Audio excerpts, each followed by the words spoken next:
The highest paying trap ever built does not look like a trap. It looks like success. Picture this. It is a Tuesday morning. A 38-year-old director of operations at a consulting firm wakes up at 6:14 a.m. in a house that costs more than most people in her city will earn in a decade. She showers in a bathroom she barely remembers choosing. She makes coffee in a kitchen that still smells new 3 years after the renovation. She sits at a marble island, opens her laptop, and stares at her calendar. 14 meetings before 5 p.m. She closes the laptop. She opens it again. And she stays exactly where she is. She has been thinking about leaving for 2 years. She has a note in her phone, a half-finished business plan, a contact she keeps meaning to call. And every Sunday night, something quiet and heavy settles into her chest, a feeling she does not have a name for yet. She knows what she does instead of leaving. She books a vacation she does not take. She buys something that makes her feel powerful for a weekend. She tells herself that next year she will make the move. Next year, always next year. This is not a story about laziness. This is not a story about a lack of courage or a failure of ambition. This is a story about architecture.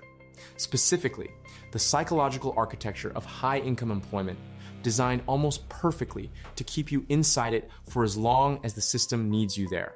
There are 5 patterns doing this to people right now. 5 distinct psychological mechanisms that turn a high salary into a holding cell. Most people living inside these patterns carry a vague, nameless sense that something is wrong, but they have no real map for what is actually happening or why they keep choosing to stay. By the time this video ends, you will have that map. One of these 5 patterns is far more unsettling than the others. It operates in complete silence. It does not require fear or greed or insecurity to work. It requires something you would never suspect. You will not see it coming until the final part. And when you do, you will not be able to look at your own career the same way again. But to understand the trap at its deepest level, you need to start at the surface. Because the most visible layer is still capable of holding most people for an entire lifetime. The first pattern is called lifestyle gravity. Here is how it works. When income rises, spending does not simply rise.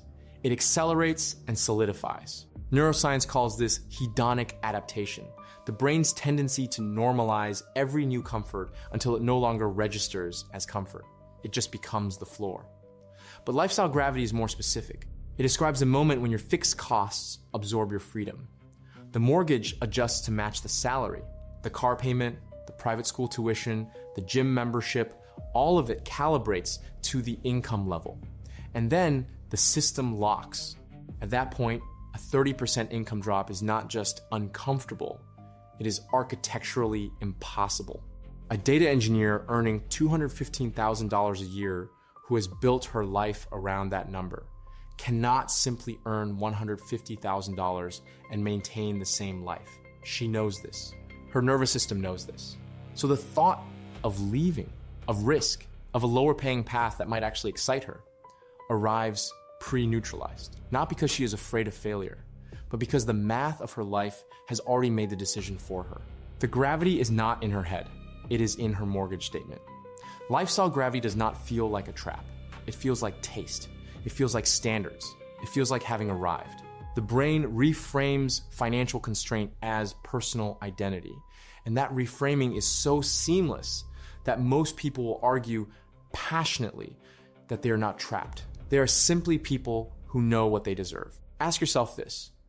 If your income were cut in half tomorrow, how many months could your life sustain exactly as it is right now? The second pattern is called the title merger. Unlike lifestyle gravity, which operates on finances, this one operates on your sense of self. Research in identity theory shows that when a role is held long enough, at high enough status, the boundary between the person and the position begins to dissolve. The job title stops being something you hold. It becomes something you are.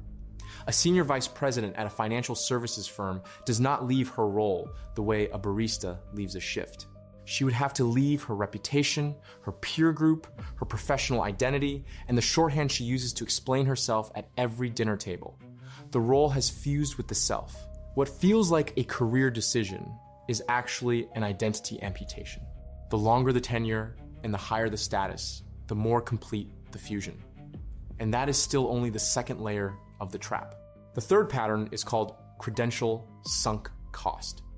To understand it, you need to understand how the brain assigns meaning to sacrifice. When a person spends 7 years earning a law degree, passing the bar, and grinding through associate years at a firm, the brain does a specific thing. It does not simply record those years as experience. It records them as a down payment on a future that must now be collected. The psychological cost of leaving becomes proportional to the investment made entering. A 41-year-old corporate attorney who earns $380,000 a year and genuinely despises her work is not staying purely for the money. She is staying because leaving would mean the 7 years of loans, the decade of 70-hour weeks, the relationships she sacrificed. All of it would become sunk cost, unrecoverable, which the human brain experiences as a form of psychological death. Behavioral economists call this loss aversion. The pain of what we would lose by leaving is approximately twice as intense as the pleasure we would gain by going.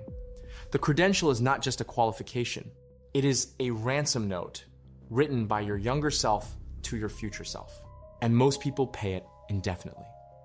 Now consider something most people in high-earning careers carry as a quiet comfort: the belief that their salary reflects their true market value.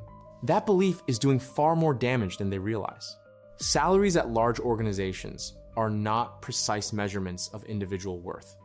They are outcomes of negotiation, retention incentives, internal pay bands, and market benchmarks that are often years out of date. A lawyer at a firm is not earning $380,000 because she is worth exactly that. She is earning it because the firm's billing model, associate to partner ratio, and 2019 salary survey produced that number. The salary is structural, not personal. But the brain personalizes it, and once it does, the idea of earning less becomes the idea of being worth less. The fourth pattern is called the velvet cage. At high income levels, peer groups naturally self-select. The people around you own similar homes, take similar vacations, and send children to the same kinds of schools. Comparison becomes a treadmill calibrated specifically to your income bracket. You are not competing with the general population. You are keeping up with a carefully curated group whose floor is your ceiling. What is waiting in pattern 5 is not about money, not about identity, not about your peers. It is something far quieter. And that is exactly what makes it the most dangerous mechanism in the trap. The fifth and final pattern is called competence sedation. This one differs from everything before it because it does not require fear, financial pressure, or social comparison. All it requires is that you are very good at what you do. Here is the mechanism. When a person becomes genuinely excellent at a high-paying skill, the brain releases dopamine not just for the money, but for mastery itself. Solving a complex problem, running a difficult meeting, closing a deal at a level few others can match, that competence loop is neurologically rewarding. It is rewarding precisely because of how hard it was to build. A 44-year-old chief financial officer who is deeply bored in her role is not staying purely for the paycheck. She is staying because nowhere else does she feel this kind of mastery. She knows this domain so completely that the work flows. That flow state is a form of sedation. The brain clings to feeling extraordinary in a known space rather than risk being ordinary in an unknown one. The trap is invisible because it is built from something that looks like strength. Competence looks like a reason to stay. But competence aimed in the wrong direction is not power. It is momentum carrying you further from where you want to go. This is not a call to quit your job. Quitting without understanding why you stayed just trades one form of blindness for another. The unlock is not action, it is recognition. The moment you can name which of these 5 patterns is doing the most work in your own life, something shifts.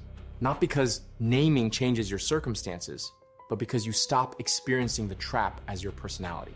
The gravity, the tidal merger, the sunk cost, the velvet cage, the sedation, these are not character traits. They are mechanisms.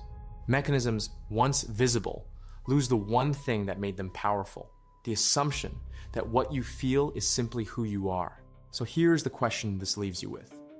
If you woke up tomorrow with no financial obligations, no identity tied to your title, and no history invested in your credentials, would you still choose the work you are doing right now?